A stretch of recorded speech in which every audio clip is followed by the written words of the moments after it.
আসসালামু আলাইকুম। অনেকের কাছে কিন্তু ৳১ কয়েন রয়েছে। ৳১ লাল কয়েন থেকে শুরু করে আপনারা যেই কয়েনগুলো বর্তমানে দেখতেছেন, এইসব কয়েনগুলো থাকতে পারে, নোট থাকতে পারে। এছাড়াও ২০০৯ সালের, ৫ সালের এবং ৭ সালের, ৪ সালের কয়েন থাকতে পারে ৳১ কয়েন। যে কয়েনগুলোকে ক্রস কয়েন বলা হয় এবং এইসব কয়েনগুলো কিন্তু খুবই রেয়ার এবং অ্যান্টিক হয়ে থাকে। বর্তমানে ২০২৬ সালের দিকে বিভিন্ন কয়েন এক্সিবিশনে কিন্তু সরাসরি কয়েন কেনা হচ্ছে, বিক্রি করা হচ্ছে। সেই সাথে সেখানে স্টোর দেওয়া ব্যবস্থাও রয়েছে। আপনারা যারা পুরনো কয়েন বিক্রি করতে চান বা প্রদর্শন করতে চান, তারা অবশ্যই সেখানে কিন্তু অংশগ্রহণ করবেন। বিশেষ করে ৩১শে জুলাই থেকে শুরু করে ২ আগস্ট পর্যন্ত একটি কয়েন এক্সিবিশন হবে চেন্নাইতে। এটি আমাদের আপনার ভিডিও ডেসক্রিপশন বক্সে ভিডিও লিঙ্ক দেওয়া থাকবে যে কোথায় কোথায় হবে সেই বিষয়, এবং আই বাটনেও দেওয়া থাকবে ভিডিওর লিঙ্কটি।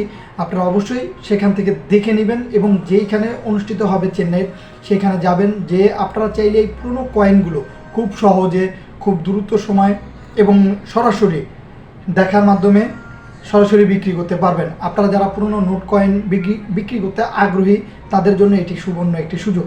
এছাড়াও আপনাদের বলে রাখি, আপনারা পুরাতন যে কোনো মুদ্রা, নোট, কয়েন যে কোনো দেশের হতে পারে, আপনারা চাইলেই সেখানে গিয়ে সরাসরি বিক্রি করতে পারেন। এবং যারা সরাসরি বিক্রি করতে চান না বা দূরে আছেন, তাদের উদ্দেশ্য হচ্ছে অনলাইনে বিভিন্ন বিক্রি করার কমার্স সাইট রয়েছে, সেখানেও আপনারা বিক্রি করার ট্রাই করতে পারেন। বিশেষ করে যারা ফেসবুক ইউজার রয়েছেন তাদেরকে বলবো, আপনারা ফেসবুক মার্কেট প্লেস যে কমার্স যে সাইটটি রয়েছে, এইখানে আপনারা বিক্রি করার জন্য পোস্ট করতে পারেন।